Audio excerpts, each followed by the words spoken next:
Halo semuanya, balik lagi dengan saya Deddy Badungdawan, motovlogger lingkungan dan tanpa pemanis buatan.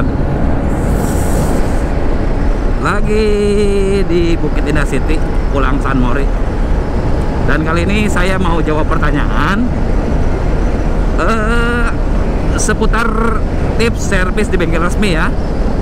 Jadi pertanyaan yang mau saya jawab adalah, pertanyaannya adalah, boleh nggak sih bawa oli dari luar kalau servis di bengkel resmi, atau bawa spare part dari luar servisnya di bengkel resmi gitu kan?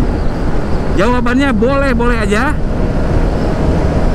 Jadi secara aturan sih nggak ada misalkan servis bengkel resmi harus beli oli di bengkel tersebut, atau spare partnya harus dari bengkel tersebut gitu. Nggak apa-apa. Secara aturan ya, secara aturan nggak ada ketentuan harus misalkan pakai part dari bengkel tersebut gitu. Itu mungkin hanya apa ya, selentingan aja kalau wajib di sana. Nah, kembali lagi ke ini riweuh ini mobil mau kemana nih?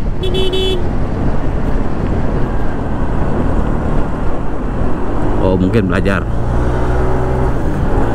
Jadi bebas-bebas aja sih sebenarnya. Nah, kecuali gini, kalau kita ke bengkel resmi minta olinya oli luar gitu ya, biasanya sih bengkel resmi nggak menyediakan biasanya spare part yang non original sama ori dari luar, nggak menyediakan biasanya. Tapi mungkin ada juga yang menyediakan ya, saya nggak tahu kalau itu ya. Tapi yang pasti kalau secara aturan tidak ada kewajiban servis di bengkel resmi harus pakai spare part original. Servis di bengkel resmi spare partnya nggak boleh bawa dari luar, nggak ada itu ketentuannya. Aduh, hujan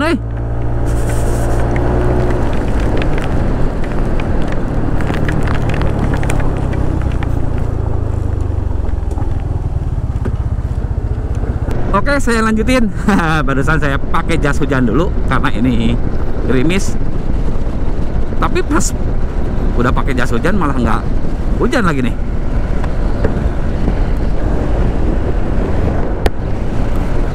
Nah, jika kalian pernah menemukan pengalaman saya servis di bengkel resmi, misalkan bawa oli dari luar tapi nggak dibolehin gitu ya,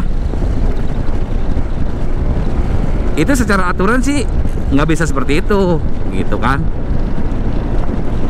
Mungkin bengkel tersebut menjaga aja untuk yang yang non resmi gitu ya, misalkan bawa oli dari luar, mungkin karena memang takut motor tersebut masih garansi. Nah, cuman masalah garansinya, jika misalkan servis kalian bawa olinya non mungkin lebih menyarankan aja menurut saya, bukan nolak ya, menyarankan bahwa lebih baik pakai oli bawaan motor gitu, biar garansinya kedepannya bisa dipakai gitu loh. Kalau ketentuan ditolak ya enggak.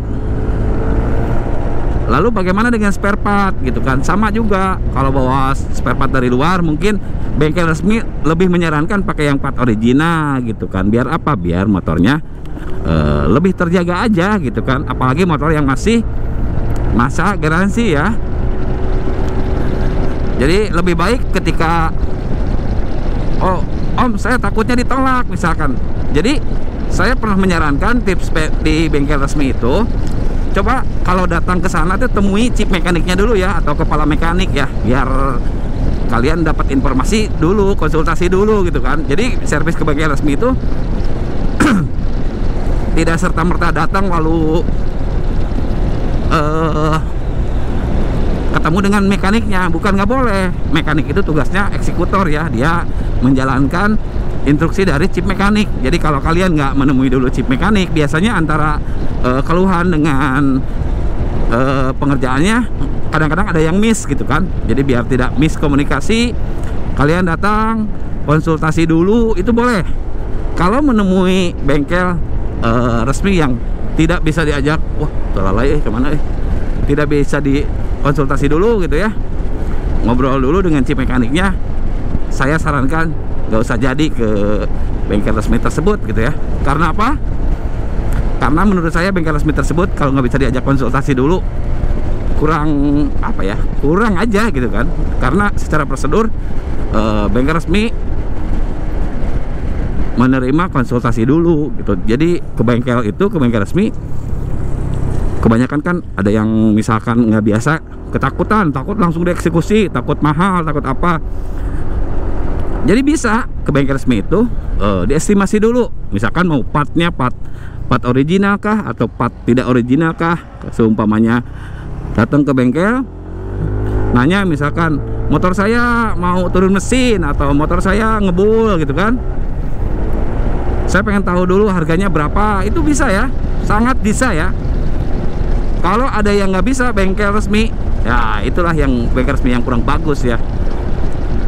Kalau bengkel resmi yang bagus itu biasanya seharusnya bisa konsultasi dulu, ngobrolin dulu habis berapa, biayanya spare partnya habis berapa, lalu juga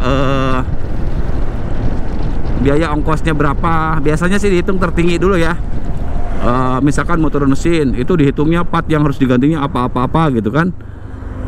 Nanti kalau udah setuju, misalkan kasih DP dulu, pas selesai nanti dibayar total gitu kan. Itu bisa ya. Jadi biar mendapatkan hasil yang bagus, itu biasanya biar juga nggak merasa was-was habisnya berapa, minta diestimasi dulu ya. Karena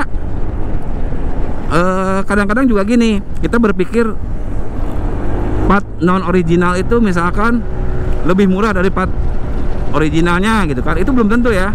Kadang-kadang juga toko jualnya karena kita tidak tahu ya harga yang original. Misalkan misalkan part non original harganya 50.000, wah ini yang original pasti harganya 100.000, 2 kali lipatnya. Itu belum tentu ya. Nah, untuk itu bisa kalian cek dulu sendiri di part katalog Yamaha ya, ada aplikasinya di Android. Caranya ada, silahkan buka aja playlist tips and Mac ya, atau di perawatan motor dan modifikasi ya, playlistnya ada di situ, silahkan cek dulu. Jadi nggak usah khawatir, bahkan bisa ngobrol dulu. Nah, bengkel yang bagus, bengkel yang bisa mengestimasi dulu, lalu setelah itu analisa dulu penyakitnya apa, yakin dulu apa yang harus diganti, lalu ngasih garansi akurat atau enggaknya gitu kan. Dicoba dulu sambil jalan atau didengerin dulu suaranya, kira-kira ini apanya yang harus diganti. Biasanya seperti itu, bengkelnya bertanggung jawab ya. Jadi sebenarnya kalau bengkel yang bagus itu mau resmi atau tidak resmi ya, ini yang saya bahas adalah bengkel resmi aja. Bengkel resmi itu biasanya yang bagus itu adalah dia bisa menganalisa lalu mengeksekusi, setelah itu memberikan garansi bahwa apa yang dianalisa tadi betul gitu ya. Kalau di tempat saya sih seperti itu, habisnya estimasinya berapa gitu kan. Biasanya kan konsumen itu, sebenarnya konsumen bukan takut tidak punya duit, sebenarnya punya duit yakin, cuman biasanya secara kepercayaan. Nah, kenapa saya sarankan itu kalian servisnya di bengkel langganan, biar tidak ada lagi keraguan gitu loh. Kalau kita biasanya servisnya gonta-ganti bengkel, lalu pindah-pindah, nggak punya langganan, biasanya cenderung lebih ke masalah kepercayaan aja ya. Ya saya akui lah, setiap bengkel mungkin ada karakter yang berbeda gitu kan. Itu hal wajar aja, manusiawi gitu kan. Cuman kalau ke langganan kan secara komunikasinya enak gitu, nggak ragu lagi atau tidak was-was lagi. Makanya yang biasanya ragu, yang biasanya agak kebingungan itu biasanya menurut saya konsumen yang tidak punya bengkel langganan ya. Masa iya gitu, kita punya motor udah lama tapi nggak punya bengkel langganan. Jadi kalau ada apa-apa biasanya suka bingung gitu kan. Jadi saya sarankan, nggak mungkin lah misalkan yang punya NMAX gitu ya, baru kali ini punya motor dan tidak punya langganan, nggak mungkin juga. Biasanya kalau yang pakai NMAX rata-rata sebelumnya udah pakai motor, apalagi ya dulunya misalkan motor Yamaha ya, jadi harus udah punya bengkel langganan gitu kan. Biar, dan sekalian nomor telepon atau kontaknya bengkel tersebut ya, terutama kalau di bengkel resmi chip mekaniknya. Dan lagi-lagi tips saya adalah ketika chip mekanik tidak mau ngasih kontaknya, nomor teleponnya, bisa dipastikan itu bengkel kurang bagus menurut saya ya. Soalnya ketentuan kalau di bengkel saya, ke personil bengkel itu terutama chip mekanik, kalau ada konsumen yang minta kontaknya chip mekanik, harus dikasih. Buat apa? Secara komunikasi bisa lancar, lalu juga bisa menanyakan masalah antrian, lalu juga bisa ketika ada apa-apa, misalkan di jalan nanyain dulu ini motor kenapa tiba-tiba di jalan anu gitu kan. Itu kan lebih enak ya, karena khawatirnya lagi perjalanan jauh ya. Dan di saya alhamdulillah hal tersebut sudah dijalankan. Makanya alhamdulillah sampai saat ini bukan tidak ada komplainan ya. Di bengkel saya tuh komplainan juga ada, bukan tidak ada komplainan. Namanya pekerjaan orang, ada yang kelewat atau apa, ada. Tetapi ketika kita komunikasinya lancar, ketika komunikasinya enak, bahkan ada kontaknya, ketika ada apa-apa bukan keluar-keluar di sosmed, tapi langsung ditanyakan, motor saya kemarin habis diservis tapi kok rasanya seperti ini. Lalu kita sarankan untuk dibawa balik lagi, karena kita seminggu ada garansi pekerjaan. Balik lagi, ternyata misalkan settingannya ada yang kurang atau nggak pas, itu langsung dieksekusi lagi. Kalau di tempat saya ya, aduh ini kamera buram nggak sih? Soalnya ini hujan. Sekarang nggak hujan, saya pakai jas hujan dan sedikit rada-rada malu nih. Tapi banyak ada juga yang pakai jas hujan. Ya kurang lebih, kurang lebih tips servis di bengkel resminya. Jawab pertanyaan tadi seputar boleh nggak sih bawa oli merek dari luar, atau bawa spare part dari luar, boleh atau tidak. Mudah-mudahan pertanyaan tersebut sudah terjawab ya, dan itulah yang bisa saya jawab ya.